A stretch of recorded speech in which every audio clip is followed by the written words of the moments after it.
Hello everybody, welcome to the United Stand. Manchester United 2, Crystal Palace 1 in the greatest performance we've seen from Manchester United probably since the 1999 season. It was fantastic, it was dominant, and if they don't give Carrick a contract, they're absolutely stupid.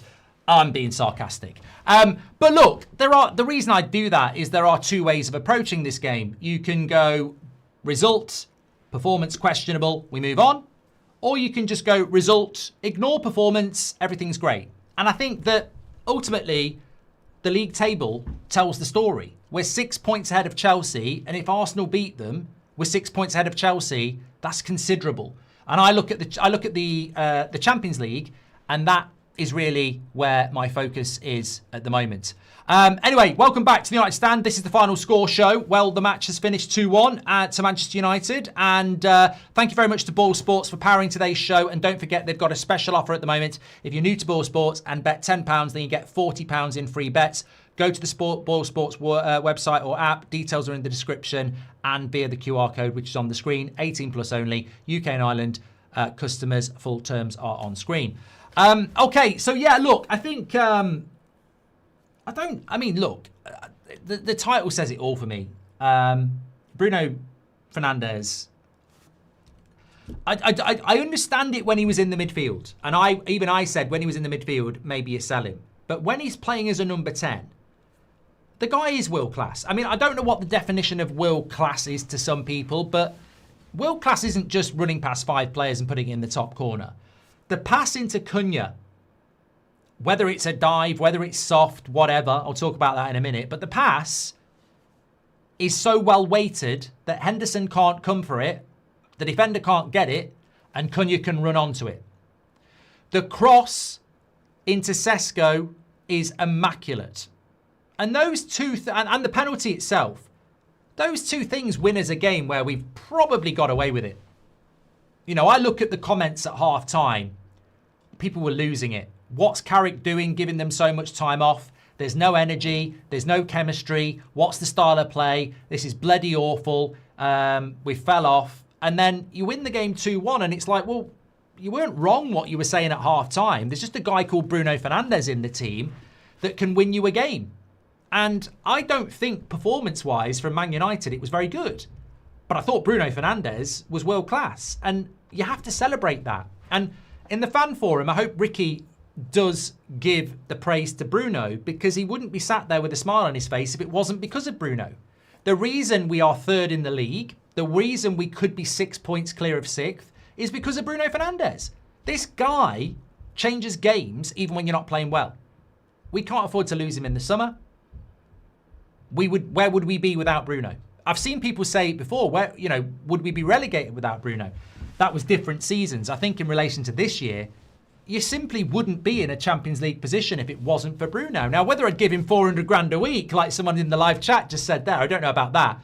But I look at that game today and I think, honestly, we were dire. We were up until the red card, we were dire. And then you're playing against 10 men, but even against 10 men, we only won 2-1. I thought 35 minutes against 10 men they played on Thursday, this will go 4 or 5-1. It was only 2-1. The penalty and then a wonderful cross into Sesko wins us the game. Even against 10 men, we've not created chance after chance after chance after chance.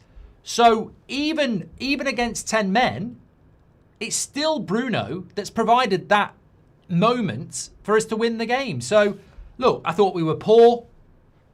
I thought Delo was terrible. Luke Shaw before the injury was awful. Mazraoui did well when he came on. Maguire was good. Casemiro and Mainu, again, third game in a row, very lackluster. Bruno, superb. Cunha, again, just produces something. Sesko, the goal again. And Mbeumo, a little bit mixed. But there was a lot of bad performances, and there were some really good performances as well. But I can't move away from Bruno this season. Since he's gone into that number 10 position, whether we play well or not, he just has that ability to make things happen.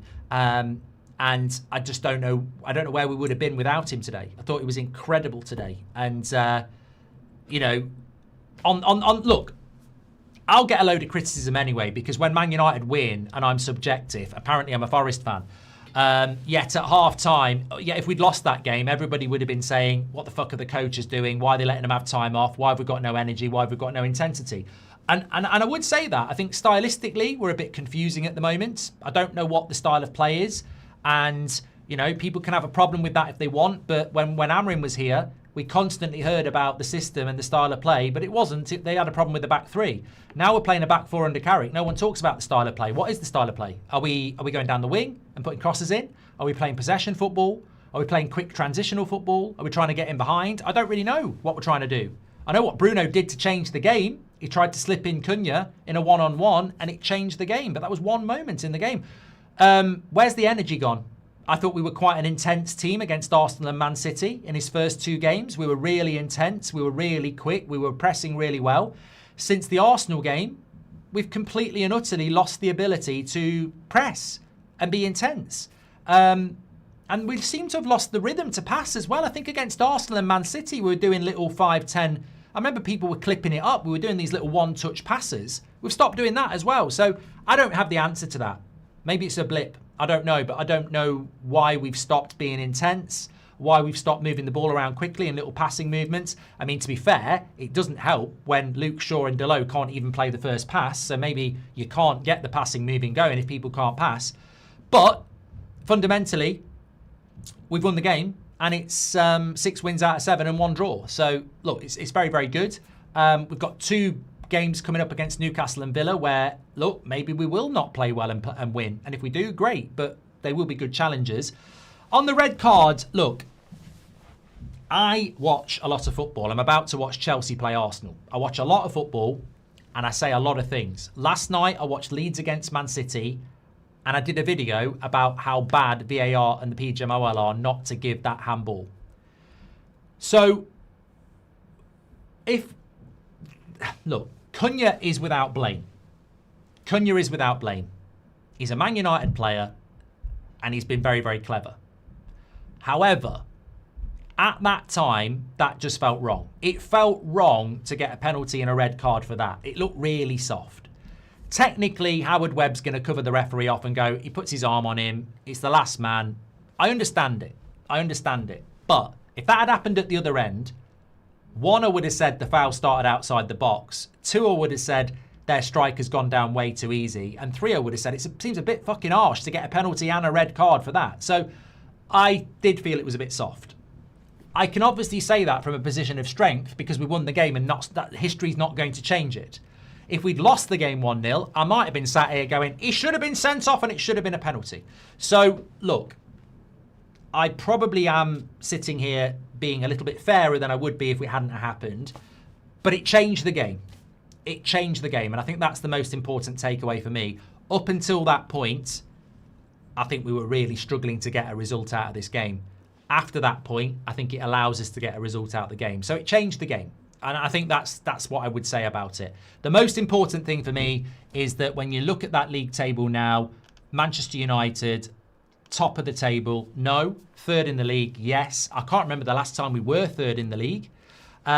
People say, well, Villa were 10 points ahead of us a month ago. Yeah, but Villa are dropping like a stone. Like, that's what happens when you don't pick up points.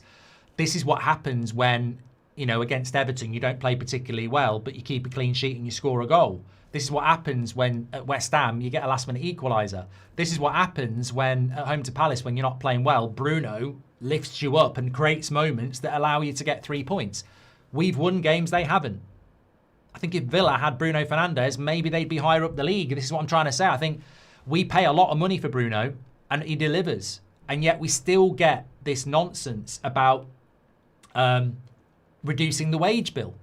Reduce the wage bill. I mean, they did it this week. Oh, look at the money we're saving. Look at the profit we've made. Yeah, from sacking people, from reducing the wage bill. And yet here we are on another weekend going, Bruno Fernandes has been the player that's won us the game.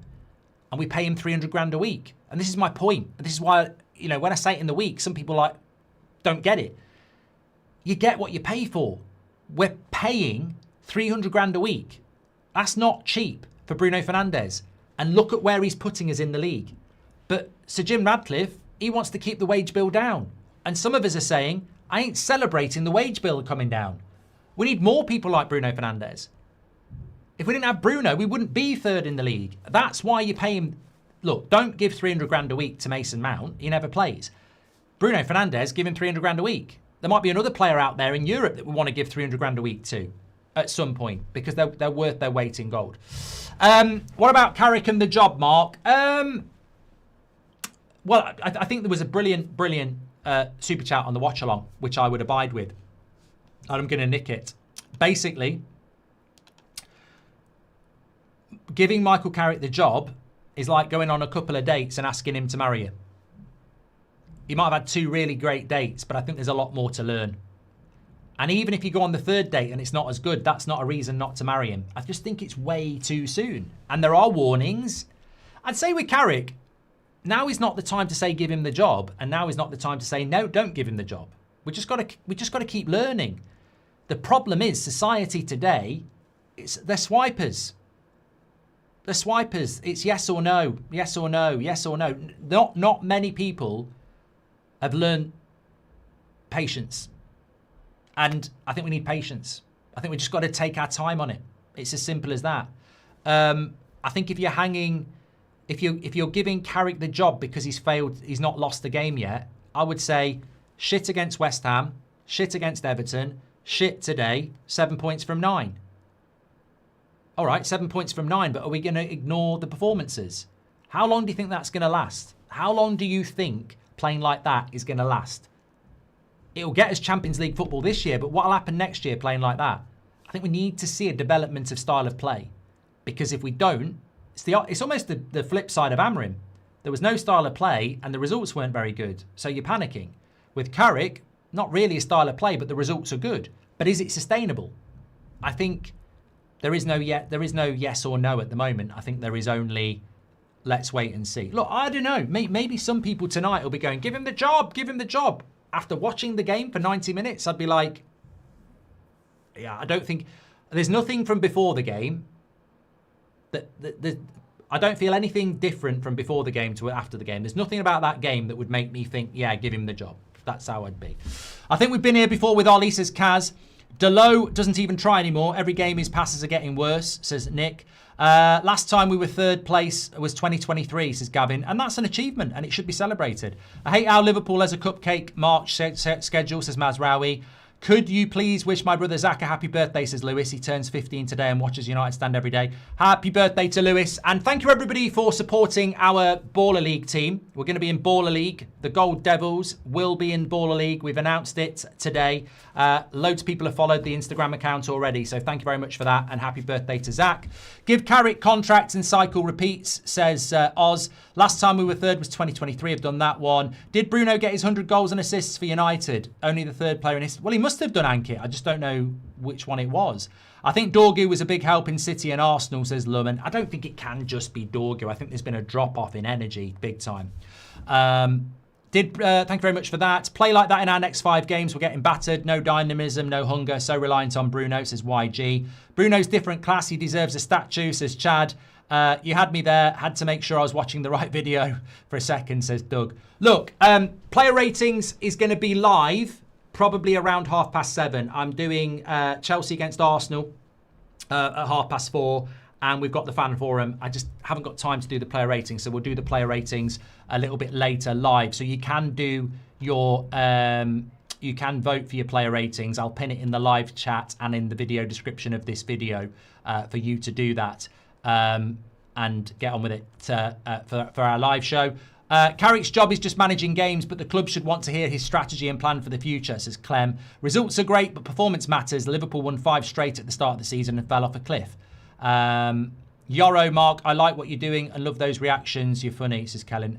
Look, in relation to Lenny Yoro, he's a young player. He made some mistakes. He's going to be a good player.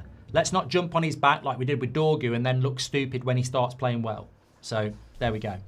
Thank you everybody for watching. Make sure you smash a like and subscribe as always. Join me on That's Football. But more importantly, tune into the fan forum because Ricky needs to start giving Bruno his flowers. How can he say that Luke Shaw's a better player than Bruno Fernandes when Luke Shaw plays absolutely shit, has to get subbed off because he's injured again, and Bruno Fernandes wins us the game. There's no comparison. Absolutely no comparison at all. Thank you everybody for tuning in. Get yourself over to the fan forum and make sure your mate Ricky give Bruno some flowers. I want you seeing the rate in the live chat. Thanks everyone for watching. I'll speak to you in a bit.